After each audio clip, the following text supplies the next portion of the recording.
a terra da comida que a gente pode comer de graça. Então por que a gente tem que pagar por comida? Olá, terráqueos! Hoje a gente vai fazer o react de um vídeo do canal Farol Brasil e a gente vai falar sobre reforma agrária e como ela é essencial para acabar com a fome no Brasil e a miséria. Então eu trouxe esse vídeo para a gente reagir, acho que é um momento muito importante agora que o Brasil saiu do mapa da fome mais uma vez, né? Então esse vídeo vai ser uma introdução para a gente debater sobre esse tema. Mas antes de começar, queria pedir para você já deixar aquele like, se inscrever no canal, ativar o sininho e se você gosta do meu trabalho e pode contribuir financeiramente, tem o Pix aqui na tela. Na descrição tem o link do Apoia-se, ou você pode se tornar membro do canal para ter acesso a conteúdos exclusivos da área de membro. É isso, bora lá? Mas, Leandro, tem uma coisa que você me enviou mais cedo no WhatsApp, que acho que tem um pouco a ver até com a pauta de ontem, sobre essa matéria, que está lá inclusive no site do MST, né? Ao Que completar foi com 50 anos, a Comissão Pastoral da Terra lança atlas inédito de conflitos no campo brasileiro. Eu sou parecida com a Thalita, né? Eu e Thalita, separados na maternidade. Eu queria dizer que a gente debateu um pouquinho sobre essa notícia no último bloco de notícias da semana, que sai sempre no domingo. Então, se você não assistiu, vou deixar o card aqui. Mas essa Comissão Pastoral da Terra demonstrou que houve um aumento absurdo de violência no campo nos últimos 50 anos, e principalmente na Amazônia, e em especial no Pará. Então, o conflito no campo acontece e ainda vitimiza pessoas até hoje. Só que como a gente aqui que mora na cidade grande, muitas vezes não fica sabendo dessas coisas e não entende a profundidade do quanto esse conflito no campo acontece. Então, esse atlas da Comissão Pastoral da Terra trouxe esse panorama que é bastante alarmante, né? Então, é algo que a gente precisa se voltar cada vez mais as nossas atenções para isso. E aí, nessa reportagem, eu vi aqui, eu até separei, tem um trecho que traz alguns dados, alguns números desses conflitos todos, Uhum. que diz o seguinte, olha só, de 1985 a 2023, foram registradas 50.950 ocorrências. 80% desses conflitos foram causados por atores hegemônicos, fazendeiros, empresários, grileiros, Estado, etc. Ou seja, já desmonta aquele mito de que o MST que invade terra e que faz o caos. Não, é fazendeiros, empresários, grileiros e o Estado, né? 80%, não é pouca coisa não, 80%. E vamos ver quem mais morre no campo, para a gente ver quem é que é o opressor e quem que é a vítima. E 20% pelos movimentos sociais do campo. Do total de conflitos no campo, 84% são disputas por terra, 8,9% casos de trabalho escravo e 7,1% conflitos pela água. Regionalmente, 44% dos conflitos no campo ocorreram na Amazônia, 31% no Centro-Sul e 25% no Nordeste. Mais de 50% dos municípios brasileiros registraram conflitos entre 1985 e 2023. Ou seja, Leandro, é guerra, né? É. O que a gente tem no campo, há assim, muito no Brasil é tempo. guerra. É o nosso grande problema. O grande problema do Brasil é a terra. Né?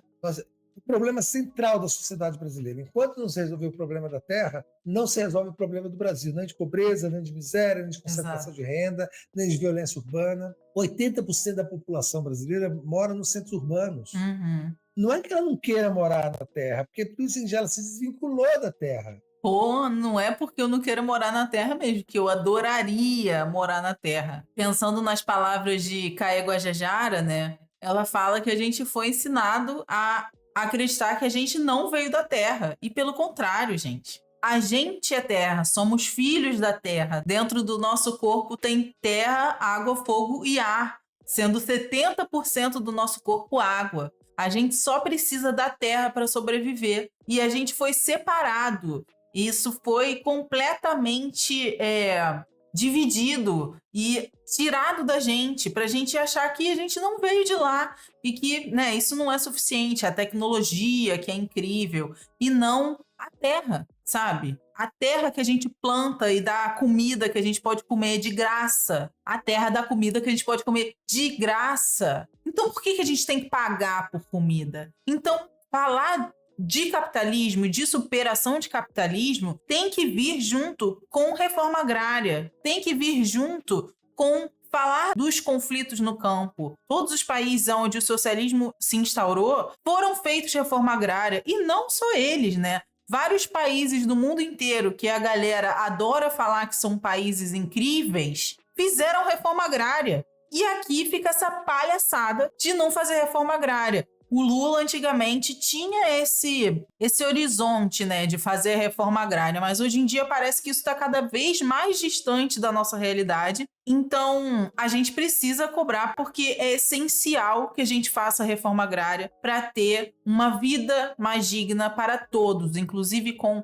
alimentos de verdade, sem agrotóxico, orgânicos, que são feitos. Imagina, gente, o quão é significativo a gente plantar o nosso próprio alimento, depois a gente regar aquela plantinha, esperar ela crescer, depois a gente poder colher para fazer o nosso próprio alimento, cozinhar na nossa casa. Isso que é saúde. Isso é saúde na prática. Então a gente precisa de paz, pão e terra, né? E circo, né? Paz, pão, terra e circo. Porque a gente precisa de lazer e cultura. Sem isso não é suficiente também. E eu já tô por aqui, né? Já estou por aqui que o Oruan está sendo agora indiciado por tentativa de homicídio. Mas enfim, isso é assunto para outra hora. A outra hora. Vamos voltar ao vídeo. Tem gerações inteiras que os pais migraram, vieram do interior, não tem a menor ideia, como nós, eu imagino que você também tem. Sei como é que pega uma enxada para plantar milho, né? Não é mais da nossa cultura. Então você tirou do campo, você não só expulsou os trabalhadores e criou esses bolsões gigantescos de miséria nos centros urbanos, como você neutralizou a cultura do campo. Uhum. Então, como é que você resolve isso? Com um grande programa nacional de reforma agrária, né? Para manter, pelo menos, quem já está no campo, manter no campo e seduzir de alguma forma as pessoas a irem para o campo, aprenderem a trabalhar no campo, a viver no campo, a ter uma vida digna no campo. Mas para isso você tem que criar um programa de reforma agrária, você tem que fazer um sistema de colonização e reforma agrária. Tem que dar dinheiro, recursos, subsídios, empréstimos, créditos, e criar pequenas propriedades, muitas pequenas propriedades. Mas para fazer isso, gente, olha, no Brasil vai ter que ser uma revolução. Primeiro porque, né, quem tem as posses das terras brasileiras são as mesmas famílias que tiveram acesso às capitanias hereditárias, tá? Lá em 1500. Então, são as mesmas famílias que continuam tendo territórios gigantescos com latifúndios que produzem basicamente monoculturas, então soja, milho, que são produtivos para alimentar a população brasileira? Claro que não, são produzidos para enviar de ração para a União Europeia e para a China, né? Então, assim, a maior parte do que esses latifúndios produz não fica para a gente, sim vai para o mercado externo. E o que a gente precisa fazer é dividir essa terra, que são gigantescas porções de terra na mão de pouquíssimas pessoas, para várias pessoas que vão plantar inúmeras coisas diferentes. Hoje, no café da manhã, eu estava assistindo um vídeo que o MST lançou recentemente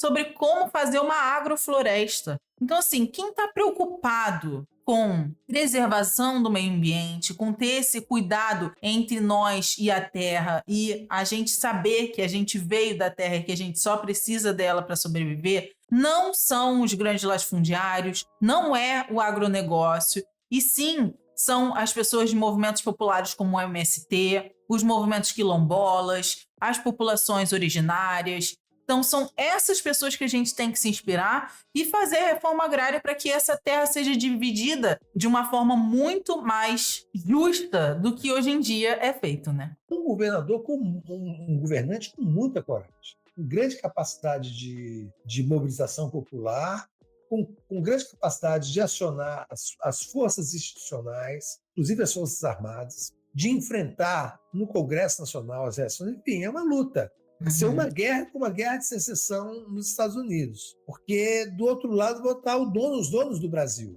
Sim. que são os latifundiários, os coronéis, os donos de terra. São as grandes fortunas do agronegócio que são Exato. financiadas pelo Estado. Então, antes de começar essa revolução e essa guerra, tem que parar de dar dinheiro para essa gente, né? O Plano Safra foi de 516 bilhões de reais.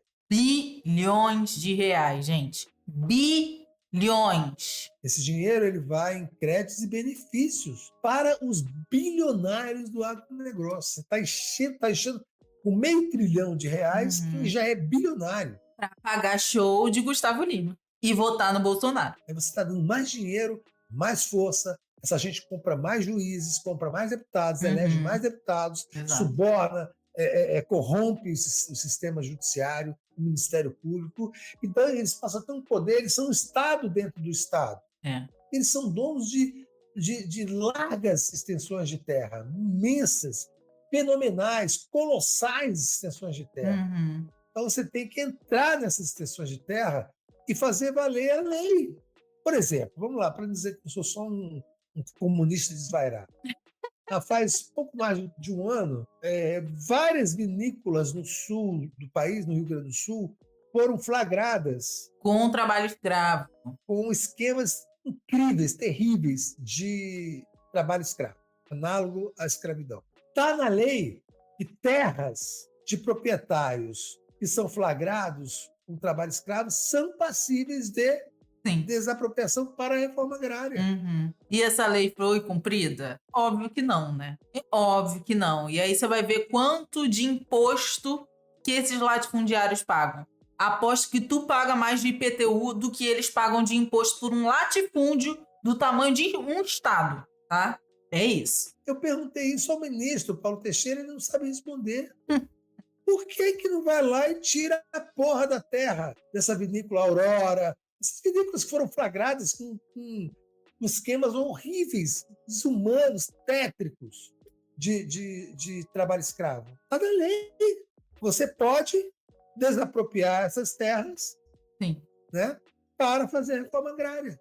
Só que o governo não se mexe. O Estado não se mexe. Não se mexe porque a conciliação é mais importante do que a vida das populações tradicionais que moram nessa terra, do que a vida das populações quilombolas que moram nessa terra. Não é tão importante quanto conciliar para no próximo ano eu me eleger de novo, né? Não é mais importante. Não é mais importante quando a gente tem uma bancada do agro que manda e desmanda no Congresso, aprovando agrotóxico mais pra gente, misturas de agrotóxico que são proibidas na Europa, nos Estados Unidos e em outros países do mundo, mas que para o nosso prato pode vir câncer direto. Combinações altamente tóxicas e cancerígenas, que inclusive associadas a abortos espontâneos em mulheres gestantes. Então, assim, essa mesma bancada do agro que recebe milhões de isenção de imposto,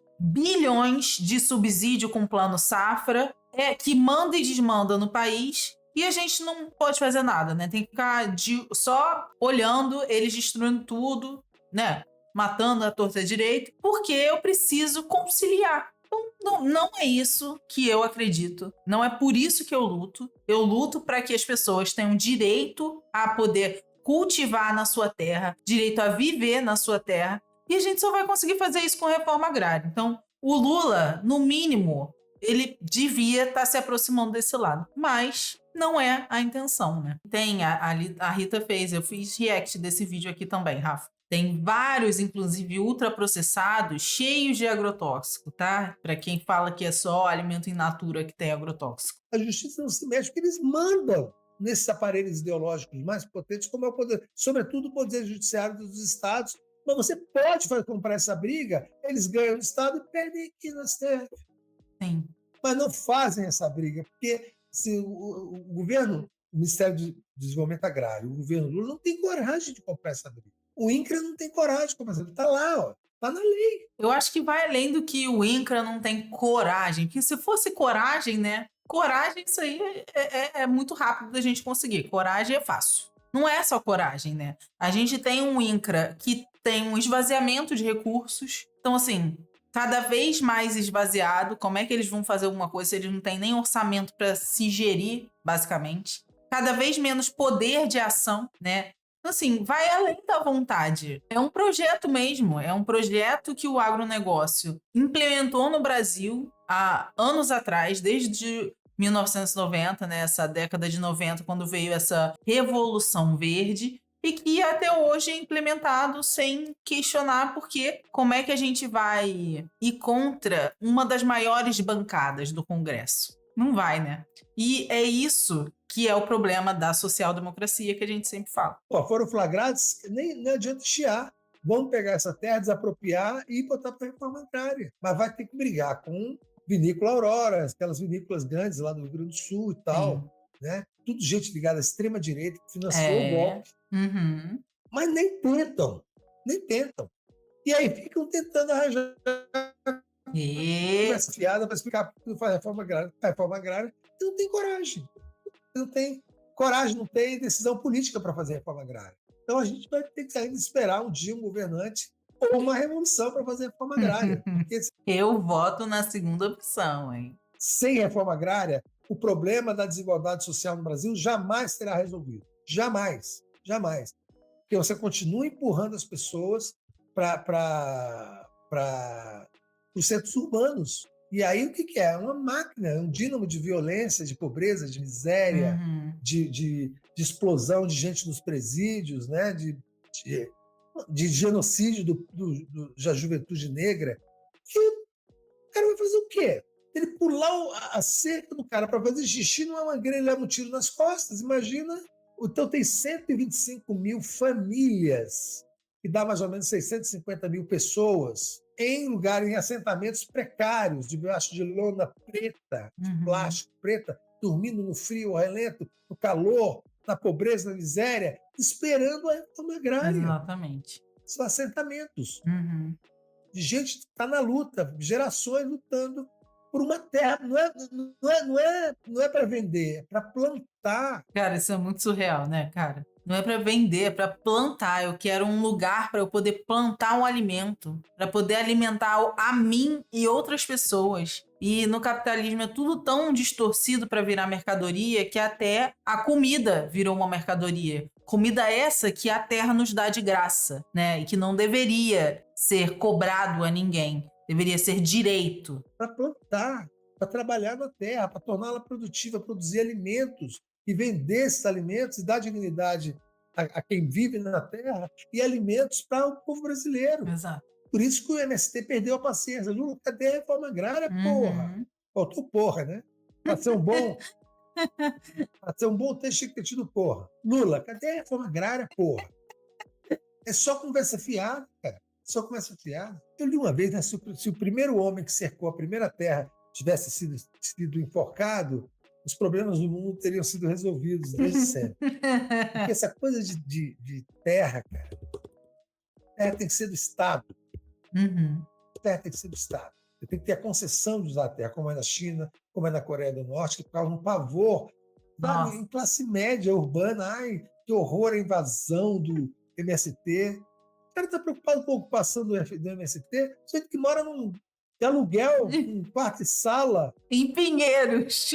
O cara que mora no Itaim Bibi tá com medo da invasão do MST. Vai se fuder, pô. Eu mereço isso, cara, sério. Nunca viu, não sabe nem o que o meu MST faz. É muito forte o poder da ideologia mesmo, de verdade. Sabe? Em Copacabana está horrorizado que o MST ocupou uma terra, invadiu uma terra, porque a ideologia é um negócio muito poderoso, né? Os caras convenceram você, que mora no centro urbano, que não tem nada a ver com a terra, a defender esses bandidos latifundiários que matam, torturam, esganam, castram trabalhadores e trabalham contra o Brasil. Fala, Thalita.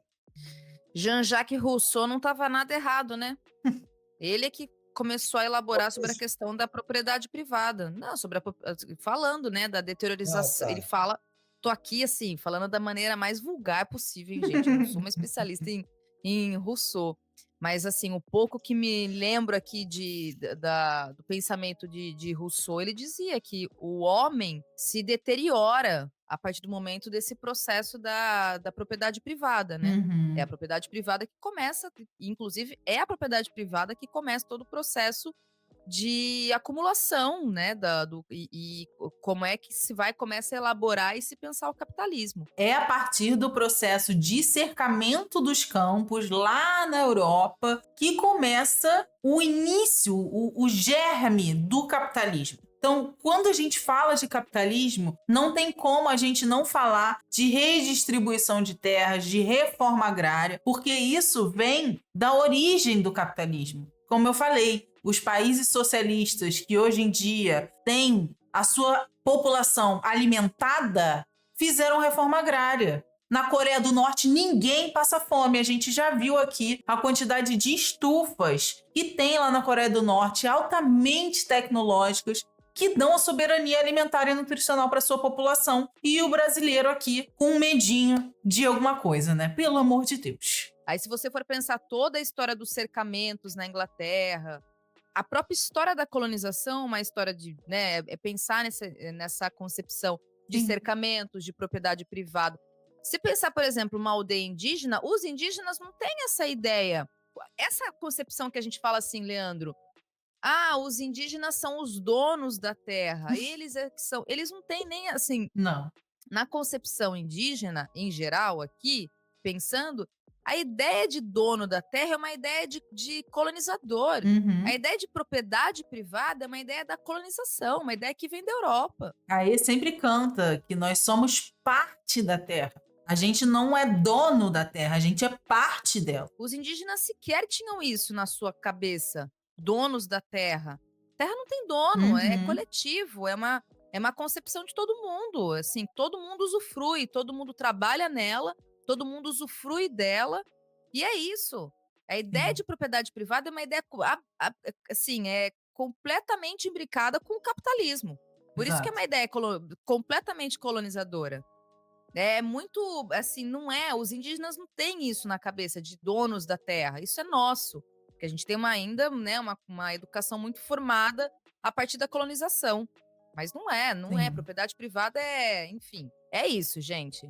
Gente, como eu falei, não tem como a gente pensar em um mundo mais igualitário, né? Sem a gente falar de reforma agrária, redistribuição de terras e todo esse processo de alienação que foi feito com a gente desde a época da colonização, né, até hoje, de que nós somos seres à parte da terra. E não, nós fazemos parte dela, nós somos a terra. E é isso que a gente tem que entender e lutar para que a reforma agrária seja feita e que a gente supere o capitalismo, obviamente. Então, organize o seu ódio. E se você chegou até o final desse vídeo, já deixa aquele like, se inscreve no canal, ativa o sininho para não perder nenhum conteúdo novo. Se você gosta do meu trabalho e pode contribuir financeiramente, tem o Pix aqui na tela. No link da descrição tem o Apoia-se, ou você pode se tornar membro do canal para ter acesso a conteúdos exclusivos da área de membros. É isso. Beijos e até a vitória!